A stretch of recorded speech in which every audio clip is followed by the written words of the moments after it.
शब्द हम लोग शास्त्र का शब्द करते हैं।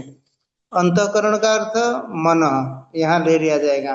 मन, बुद्धि, चित्त, अहंकार सबको मिला करके एक करके मन शब्द से हम लोग कहेंगे। तो अभी अर्थात जहाँ ये मन शब्द विचार होगा जानेंगे मन बुद्धि सब मिले हुए हैं, यद्यपि मन का कार्य अलग, बुद्धि का कार्य अलग। फिर थोड़ा इसको स्पष्ट कर देते हैं कैसा मन कार्य करता है। जैसे अभी गंगा जी जाऊं अथवा न जाऊं, तो अभी जाने से अच्छा है, कहते हैं नहीं नहीं अभी और थोड़ा पाठ देखना है, फिर उसके बाद भोजन का समय हो जाएगा, जा करके शीघ्र नहीं आ पाएंगे, नहीं जाएंगे। दूसरा फिर माइंड का दूसरा पार्ट कहेगा अभी अगर नहीं जा पाएगा आगे और भीड़ हो जाएगा, फिर इतना भीड़ में जाएगा कैसे, वो तो नहीं जा सकता है, तो इसलिए अभी जाना चाहिए।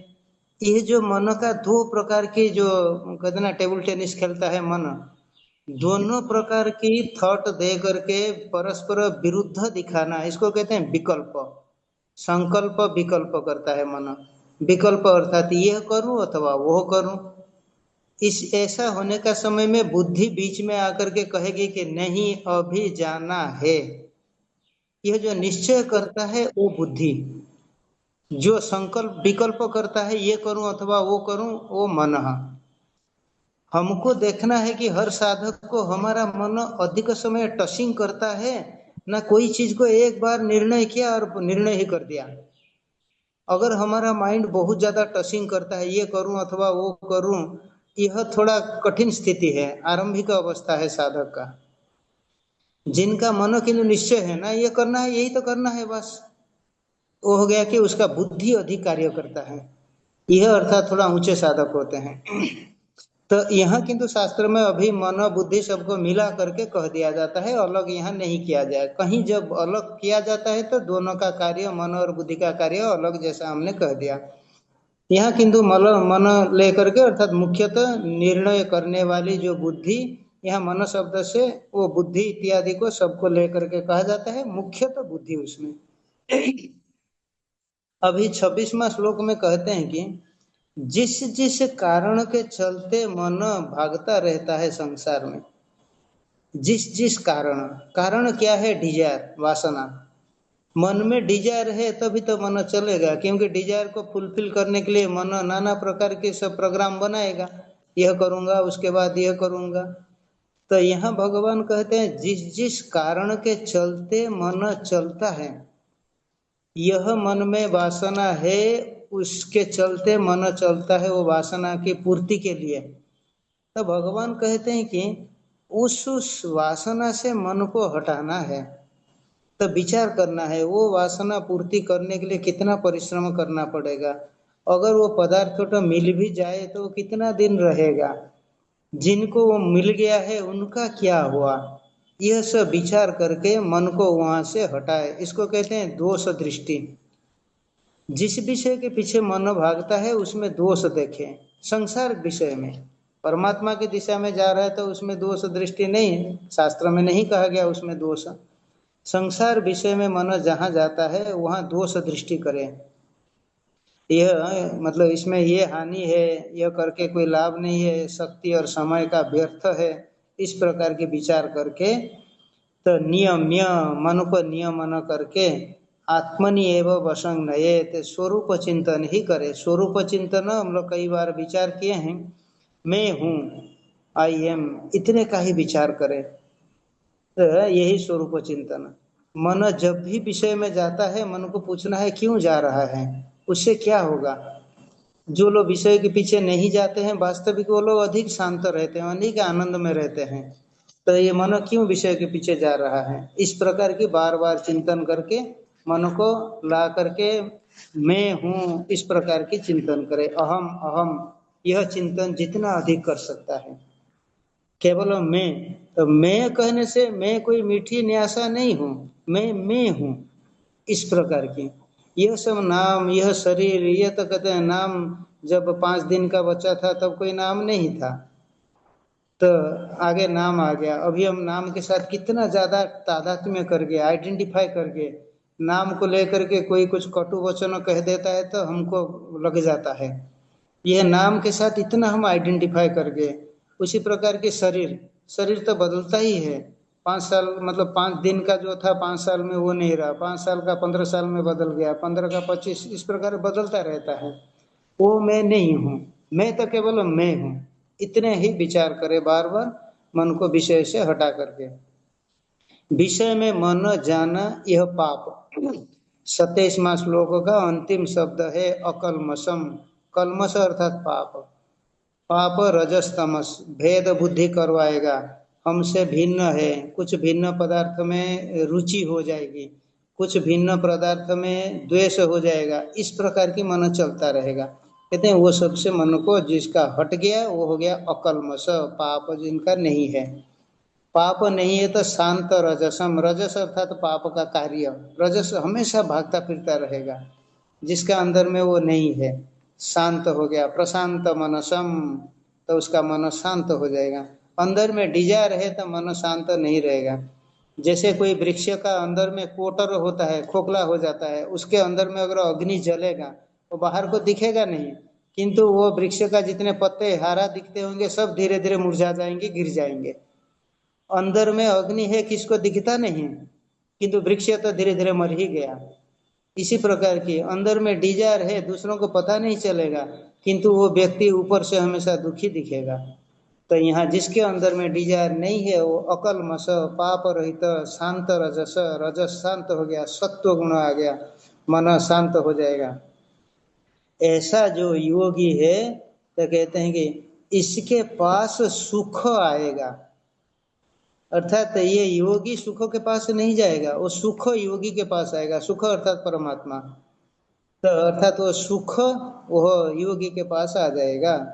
तो हमारे अंदर से जितना जितना डिजायर घट जाएगा, परमात्मा उतने उतने हमारे पास आ जाएंगे, हमको और जाने का जरूरत नहीं है। आगे और थोड़ा स्पष्ट करेंगे। तो कहते हैं आगे 28वां श्लोक में कहते हैं, देखिए पास्ट लाइन का अंतिम शब्द है विगत कल्मष, वही अर्थ पाप जिसमें नहीं है, पाप डिजायर जिसमें नहीं है, ऐसा जो योगी एवं सदा आत्मान युंजन, मन को सर्वदा स्वरूप में लगाते हुए, अर्थात उसका मन चलता है मैं हूँ, इतना ही जितना अधिक दिन में चलेगा। हम लोग इसको किसी क्रिया के साथ अगर जोड़ पाएंगे तो अच्छा है। जैसे सुबह नींद खुल गया तो मैं हूँ, सोने से पहले मैं हूँ, घर से जब बाथरूम को गए कहते हैं मैं हूँ, फिर बाथरूम से आए तो कहते हैं मैं हूँ, अभी कार्य के लिए जा रहे हैं, दुकान में हो, स्कूल में हो, अथवा कहीं जा रहे हैं, मैं हूँ, आने का समय में, फिर कहीं भी दिन में जितना क्रिया के साथ जोड़ देंगे। दिन में अगर ऐसे हम 10-12 क्रिया के साथ जोड़ देंगे कि यह क्रिया करने से पहले एक बार मैं हूँ चिंतन कर लेंगे, तो दिन में अगर 10 बार होगा, साल में 3600 बार होगा। एक साल के अंदर संस्कार इतना बलवत्त हो जाएगा, आगे आप चलते फिरते बैठते हमेशा वो अंदर में चलता रहेगा। आप जस्ट यू कैन इमेजिन, कोई एक विचार को आप 3600 मतलब 3600 टाइम 3600 बार एक साल में अगर चिंतन कर दिए, वो कितना दृढ़ हो जाएगा वो संस्कार। आगे वो हमेशा मन में चलता रहेगा मैं हूँ मैं हूँ। फिर बाकी ये निश्चय हो जाने के बाद आगे जगत मिथ्या वो अगला सीढ़ी का काम है। पहले मैं केवल मैं हूँ, इसको बार बार चिंतन करना। अभी आप लोगों का चित्त इतना कचरा से भरा नहीं है, खाली पूर्व जन्म से जो थोड़ा बहुत लेकर के आए हैं वो साफ कर देना थोड़ा सरल है। अगर इसी जीवन में 50-60 साल हो जाएगा, आगे और साफ करना कठिन है, क्योंकि तब मन का सामर्थ्य भी घट जाएगा नया संस्कार डालने के लिए, और पुराना संस्कार भी इतना दृढ़ हो जाएंगे कि वो जगह छोड़ेंगे भी नहीं। इसलिए कम उम्र में अगर हम ये संस्कार डाल सकते हैं कि मैं तो मैं हूँ, तो मैं कुछ और अलग पदार्थ नहीं हूँ, कोई नाम वाला कोई शरीर वाला नहीं हूँ, इस प्रकार की जो सर्वदा चिंतन कर सकता है, तो भगवान कहते हैं उत्तरार्ध में, तो ब्रह्म संस्पर्शम अत्यंतम सुखम सुखेन अश्नुते। तो ब्रह्म संस्पर्श अर्थात ये जो स्वरूप सुख, स्वरूप में रहना मैं हूँ, ये सबसे सुखद चीज है। जब हम कुछ विषय प्राप्त करके सुख प्राप्त करते हैं वो थोड़े समय के लिए रहेगा, फिर वो विषय चला जाएगा, किंतु जो स्वरूप सुख है वो सर्वदा रहने वाला है। तो उसको अत्यंत सुख कहते हैं। उसका अंत नहीं हो जाएगा, अंत को अतिक्रम कर गया, अंत को पार कर गया। अंत अर्थात एंड, जो एंड को भी पार कर गया, अर्थात उसका कभी अंत नहीं होगा। इस प्रकार की स्वरूप सुख, ब्रह्म सुख को प्राप्त करेगा। मैं केवल इतना ही। इस प्रकार की बुद्धि वाला को आगे क्या होगा, कहते हैं कि सर्वत्र वही मैं को वो देखेगा। क्योंकि उसके बुद्धि होगा कि जैसे मैं ये शरीर मनोबुद्धि से एक अलग पदार्थ हूँ, ये सामने में जिसको देखता हूँ, वो चाहे सुनीता माता हो, गौरव हो, शशि हो, जो भी हो, वो सब भी तो इसी प्रकार की है। क्योंकि मैं अगर अर्थात शरीर के अंदर ऐसा एक पदार्थ है जो शरीर से अलग है, मनोबुद्धि से अलग है, ये दिखने वाले सभी प्राणियों में तो ऐसे ही है वो। तो सभी में वही पदार्थ तो विद्यमान है, वही मैं हूँ कहेगा। अर्थात जो वास्तविक मैं है, इसमें कोई विभाग नहीं है।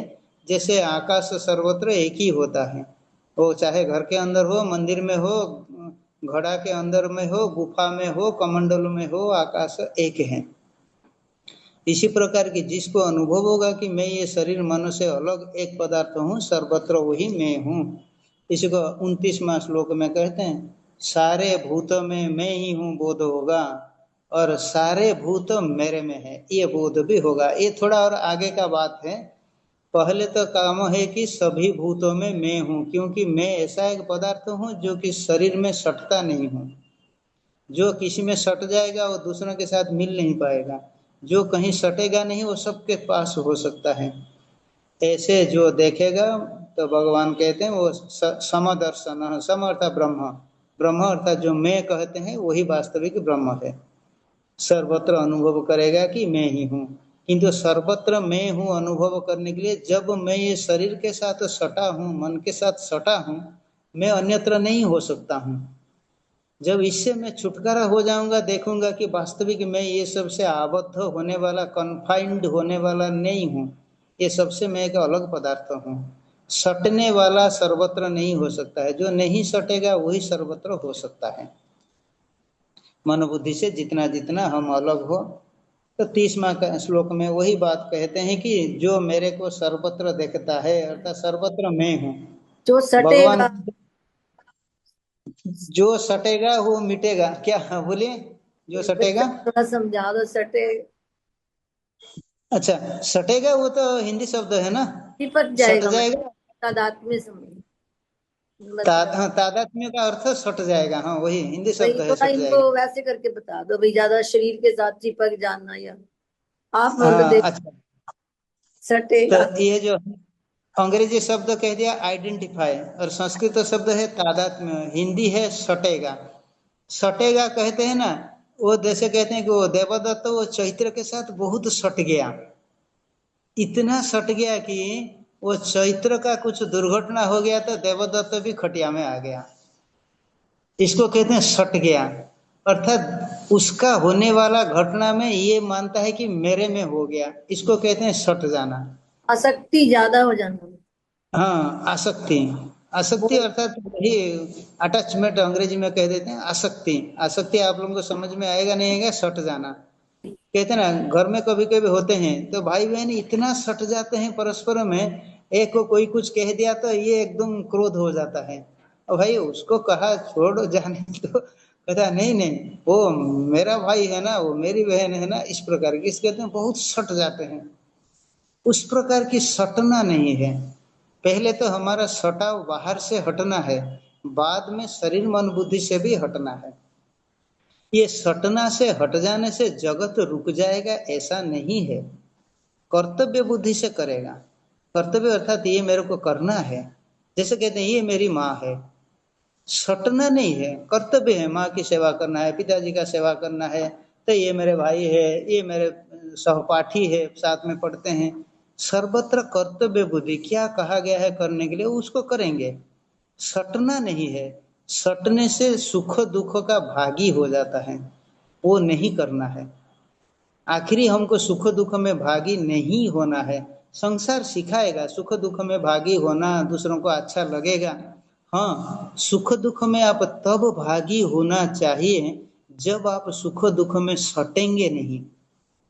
जो स्वयं सुख दुख में सट जाता है वो दूसरों का सुख दुख में भागी होना इतना अच्छा नहीं है।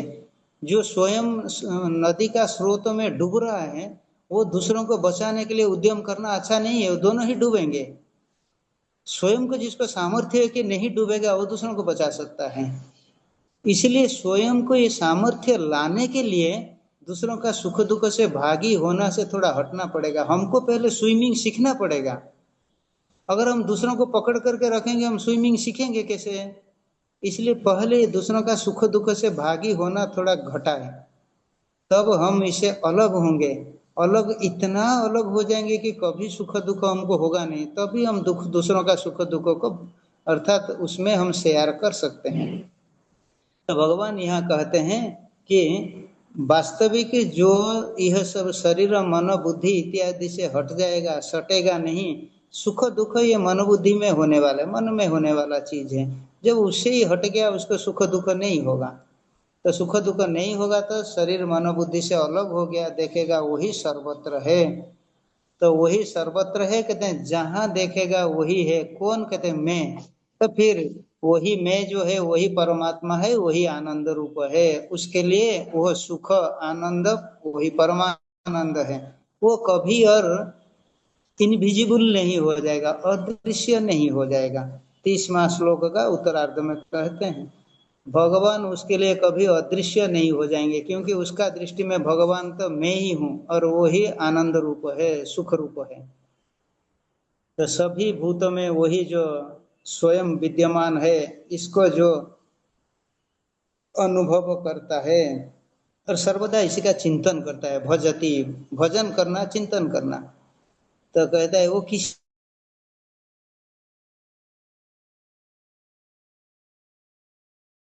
आवाज नहीं आ रही।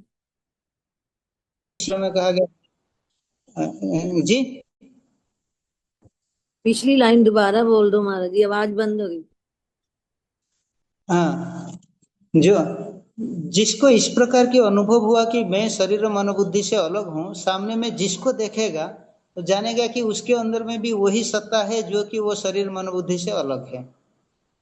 जैसे मैं कहता कि ये शरीर मन बुद्धि से अलग है, अगर हमारे सामने मीठी कड़ी है अथवा ये न्यासा कड़ी है, कहेंगे उनके अंदर में भी तो वही सत्ता ठो है। क्योंकि अगर मेरा शरीर मन बुद्धि के अंदर मैं एक अलग सत्ता हूँ, उसके शरीर मन बुद्धि के अंदर में भी तो वही एक अलग सत्ता है।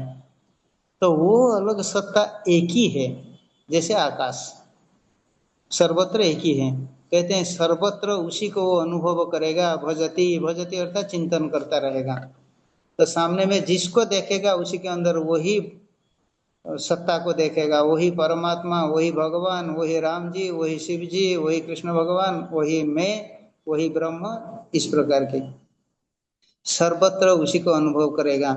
आगे उसका व्यवहार चाहे कैसे भी हो, बालक जैसा हो, पागल जैसा हो, नहीं तो शास्त्र में जैसा कहा है बिल्कुल परफेक्ट व्यवहार करता है, अथवा बिल्कुल गड़बड़ व्यवहार करता है, किसी प्रकार के भी करे तो कहते हैं कि अपने दृष्टि से तो वो परमात्मा स्वरूप ही है। तो बाकी ये शरीर मन बुद्धि कुछ भी करे उसका उसे कोई फर्क नहीं पड़ेगा। 31 तक हुआ। तो एक घटना ऐसा सुनाता हूँ। बहुत उच्च कोटि के महापुरुष हुए थे, जिनका ब्रह्म सूत्र के ऊपर जो वो लिखे हैं कमेंटरी, वो हम लोग ज्ञान यज्ञ में चलते हैं। मतलब जो सदा शिवेंद्र सरस्वती जी उनका हाँ नाम है जो। हाँ जी, उनकी पुस्तक। तो वो एक बार जा रहे थे, वो इतने ऊंचे ब्रह्म भावना में है, और जा रहे थे जंगल में, जा रहे थे जंगल में नवाब का टेंट लगा हुआ था। और नवाब का जहाँ वो रानियों का टेंट लगा हुआ था, इनको तो होश नहीं, ब्रह्म भाव में डूबे हुए शरीर चलता है। तो वो टेंट के पास होकर के चल दिए। वो जो आरक्षी लोग थे उनका सिक्योरिटी गार्ड, वो आकर के इनका दोनों हाथ काट दिए। और इनको होश नहीं है, पता भी नहीं चला, वो चलते रहे। और ये रक्षी लोग, आरक्षी लोग दोनों हाथ को लेकर के नवाब को दिखा करके बता दिए। नवाब कहा कि आप लोग क्या कर दिए, ये महान हानि हो गया, ये कोई महान उच्च कोटि का योगी है। फिर दौड़ो उसके पीछे। नवाब स्वयं फिर उनके पीछे भागा, पूछे किस तरफ गया। जा करके कहीं दूर पहुंच करके ये सदाशिवेंद्र जी को पकड़ करके, उनको तब भी होश नहीं है, उनका शरीर चलता ही है। तो उनको पकड़ करके होश में लाए, मतलब बुला बुला करके। तो वो जो होश में आए पूछे कि क्या हुआ, कहने आपका हाथ दोनों कट गया, ऐसे हम लोग कर दिए। वो बोले कि अच्छा ऐसा हुआ तो दीजिए, फिर दोनों हाथ को लेकर के वो लगा दिया अपना। ये कोई बहुत पुरानी बात नहीं, ये कोई मतलब 900 साल पहले की बात है। वो योगी थे, सिद्ध महापुरुष थे, उनके पास ये भूत सिद्धि था, वो हाथ को फिर लगा लिए। यहाँ कहने का तात्पर्य है कि इतने ऊंचा उनका मन लगा हुआ है परमात्मा चिंतन में कि हाथ कट गया तो भी पता नहीं चलता। कभी इधर उधर घुस जाते हैं, कभी गिर जाते हैं, कहते हैं पागल जैसा व्यवहार करते हैं, कभी कभी कभी बिल्कुल बच्चे जैसा व्यवहार करेंगे। किसी प्रकार की भी व्यवहार करे तो वो परमात्मा रूप ही है। ठीक है, आज यहाँ तक। ओम पूर्णमद पूर्णमिदं पूर्णात् पूर्णमुदच्यते पूर्णस्य पूर्णमादाय पूर्णमेवावशिष्यते। ओम शांति शांति शांति।